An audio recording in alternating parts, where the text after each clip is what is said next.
Demo Pati pindah ke Jawa Timur. Banyak yang ngechat ke Cak Soleh, banyak yang komen mempertanyakan kapan Gubernur Jawa Timur di demo. Kapan model di Pati itu dipindah ke Jawa Timur? Wes, ayo konco-konco, menurut saya kasus Jawa Timur lebih parah daripada Pati.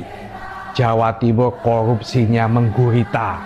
Ada korupsi DPRD 2 triliun yang ditangkap oleh KPK. Belum lagi dugaan hibah-hibah gubernur juga triliunan rupiah. Korupsi Bank Jatim 500 miliar. Korupsi Dignas Pendidikan Provinsi Jawa Timur 50 miliar. Belum lagi pungli-pungli di sekolah SMA negeri. Buahnya ijazah ditahan. Nyatanya Gubernur Jawa Timur bidek. Nyatanya Khofifah tidak menggubris.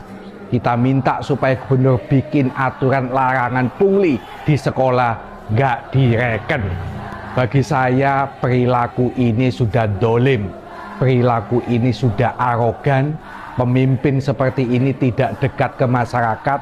Pemimpin seperti ini hatinya tidak untuk orang-orang kecil.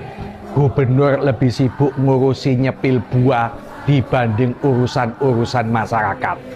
Ayo, dalam waktu dekat Cak Soleh akan bikin perkumpulan supaya ada utusan-utusan dari kabupaten-kabupaten yang lain yang selama ini warga dari Banyuwangi sampai Ngawi meminta pengampunan pajak gak dikabul-kabulno oleh gubernur.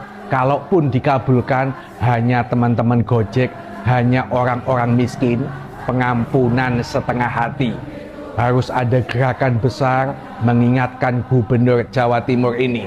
Kondisi Jawa Timur sudah sangat parah.